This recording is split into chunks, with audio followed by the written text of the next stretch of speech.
Former Japan Defense Minister Jen Nakatani first introduced the concept of the One Theatre in March 2025, covering the East and South China Seas and the Taiwan Strait. And in the same month, the Philippines' highest general explained the Security Quad or Squad. Watch. Lately, we have signed among us chiefs of defense an agreement among the four nations, namely the United States, Australia, Japan, and the Philippines. And we call it the Security Quad. We would welcome other partners into the Security Quad, namely India and South Korea. And so really, these alliances and partnerships are very valuable when it comes to countering China's expansionism goals.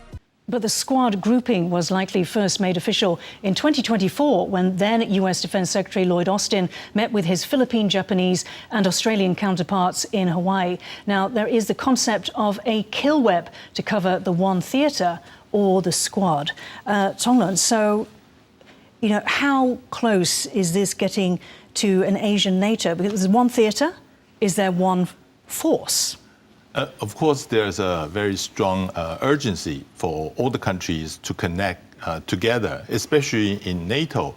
There's interoperability, which is very important. All the equipment will have to act, all the communication will have to function in the same frequency, so on and so forth. But I like to emphasize what all the official statements haven't mentioned about the role of Taiwan. I think Taiwan is very crucial in this whole coalition because when Bronson mentioned about a sensor and shooter, it's under one system. For instance, there's should have a undersea cable used for anti-submarine sonar arrays. But that is not happening no matter what Japan or Philippines is doing without the Taiwan participation. You have to link from Philippines to Taiwan and Taiwan to Okinawa.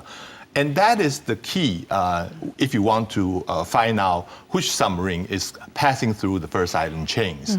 So I think especially when Taiwan is going to have a huge arm purchase, should be buying the equipment that can be integrated in the future coalition building. Okay, Michael, you're in the ruling party. Why is Taiwan not mentioned? Are you pushing for Taiwan to be part of this? I think Taiwan's often not mentioned officially, but that doesn't mean that under the table there aren't cooperation going on. I think, as General mentioned, and I agree, Taiwan can play a crucial role in this, and Taiwan should. There should be more U.S., Taiwan, Japan trilateral cooperation on security, for example. So is it once again that we are scared of provoking China when the whole point is to deter China? A strange paradox. There is a bit of a paradox there, indeed. But I think, what matters is that we do have these critical cooperation programs going on. I think that's the critical part, and more can be done, right? I think this is not about building necessarily an Asian NATO, but it's about bringing countries together. U.S. is trying to get its Asian allies a bit closer with this concept, and certainly increasing system integration and intelligence sharing is a step in that direction. But I don't think we are necessarily close to forming an Asian NATO, nor necessarily is this kill web designed for that.